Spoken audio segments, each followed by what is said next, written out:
Hello guys, आपका स्वागत है आरबी स्टडी ब्लॉग्स में। मैं आज क्लास 10 मैथमेटिक्स चैप्टर 1 वास्तविक संख्या रियल नंबर पार्ट 3 है। सब्जेक्टिव क्वेश्चन करा रहे हैं। पार्ट 1 और पार्ट 2 हो चुका है। जो भी आदमी नहीं देखे और जाकर देख ले, बहुत बेनिफिट होगा। कॉन्सेप्ट के बेस पर ये क्वेश्चन कराए हैं, आप लोग जाकर जरूर देखिएगा। लोग पेपर लीक जैसा क्वेश्चन कराए हुए हैं, जो कि बहुत अच्छे तरीके से जो एग्जाम में जो पूछे जाते हैं कॉन्सेप्ट बेस जो क्वेश्चन, उसी तरीके के क्वेश्चन मैं लाया हूँ। चलिए आज का पहला क्वेश्चन पार्ट 3 का पहला क्वेश्चन। उससे पहले मैं बता दूँ आपको, अगर मैथ में 2027 एग्जाम बोर्ड परीक्षा में आपको 90+ लाना है तो आपको आरबी स्टडी ब्लॉग्स को आवश्यक सब्सक्राइब करना ही पड़ेगा। चलिए चलते हैं। इससे पहले मैं पार्ट 1 और पार्ट 2 में 1-2 क्वेश्चन करा चुका हूँ और ये पार्ट 3 है। पार्ट 3 का दूसरा नंबर क्वेश्चन आपका, दो संख्याओं का एचसीएफ 18 तथा गुणनफल 12, 9, 60 है, तो उनका लॉग याद करें। चलिए एक स्लाइड में लेकर हम आपको बताते हैं कैसे बनेगा। ये दिया हुआ है एचसीएफ, हल एचसीएफ दिया हुआ है 18 और दिया हुआ है गुणनफल 12, 9, 60। यानी जो ये फार्मूला होता है आपका ए गुने बी बराबर एचसीएफ गुने एलसीएम।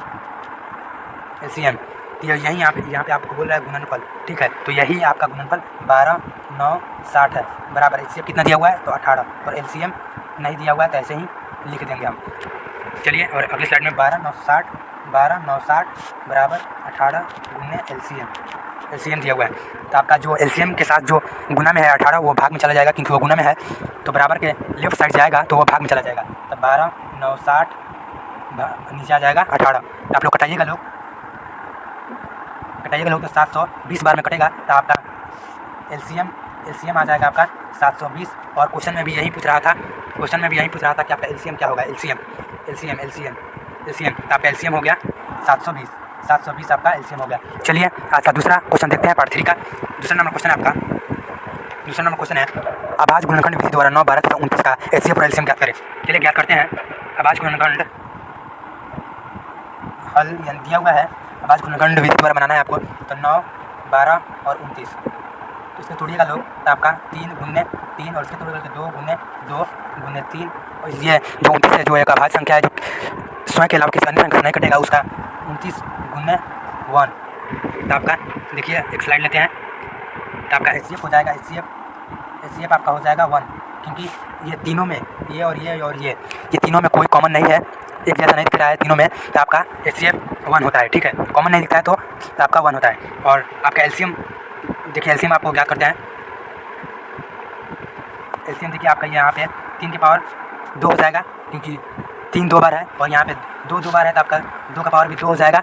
और 29 से 1 से गुना कीजिएगा तो 29 ही होगा। तो देखिए आपका एलसीएम हो जाएगा एलसीएम बराबर 3 का पावर 2 गुने 2 का पावर 2, तो आपका हो जाएगा 9 और 4, 9 गुने 4 तो 36 हो जाएगा।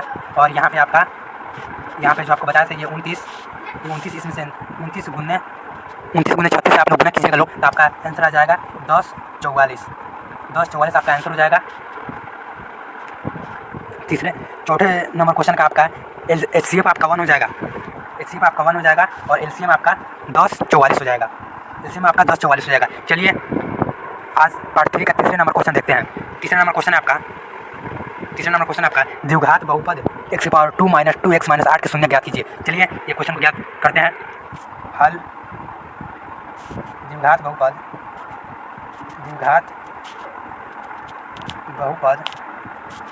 है आपका x⁻2 - 2x - 8। चलिए इसको तोड़ते हैं। ये द्विघात बहुपद को ऐसे तोड़ना है कि आपको गुना करने पर -8 और जोड़ने पर -2 है। बताइए आप लोग कैसे टूटेगा। तो हमको लगता है तो ये 4 और -2 में टूटेगा। 4 और -2 में x square 4 4x - 2x 4x और -2x में टूटेगा। देखिए आप लोग मैं कैसे बनाता हूँ आप लोग, और बराबर 0 रहेगा यहाँ पे। देखिए आप कॉमन लेंगे तो देखिए क्या आएगा। इसमें से कॉमन लेंगे तो आपका x और फिर x - 4 इंटू +2 इंटू x - 4 बराबर 0। x इंटू x - 2 +2 और x - 4 बराबर 0। देखिए आप लोग इसके बाद ये हो जाएगा x, ये कॉमन लेंगे तो आपका हो जाएगा x सॉरी यहाँ पे भी 4 ही रहेगा, यहाँ पर भी 4 ही रहेगा। वो तोड़े थे ना, वो ठीक है, वो तोड़े 4 और -2 में तोड़े थे, बट यहाँ पे 4 होगा और +2 x - 2। तो ये इसको और इसको कॉमन लेंगे तो x - 4 और ये करेंगे तो x + 2 बराबर 0।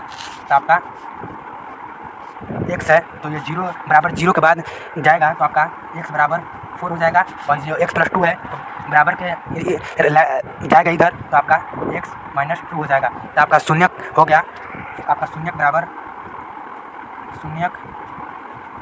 आपका हो जाएगा 4 और -2, यही आपका शून्यक हो जाएगा। चलिए तब तक के लिए टेक केयर, बाय, मिलते हैं पार्ट 4 में। ज़्यादा क्वेश्चन इसलिए नहीं करा रहा हूँ क्योंकि आप लोग बोरिंग हो जाते हो देखने के लिए, इसलिए 2, 1 और 3 क्वेश्चन ही करा पाता हूँ, कभी 1, 2 और करा पाता हूँ क्योंकि आप लोग की बोरिंग ना हो और अच्छे से आपका कॉन्सेप्ट क्लियर हो। चलिए आज के लिए इतना ही, मिलते हैं पार्ट 4 में, तब तक के लिए टेक केयर, बाय।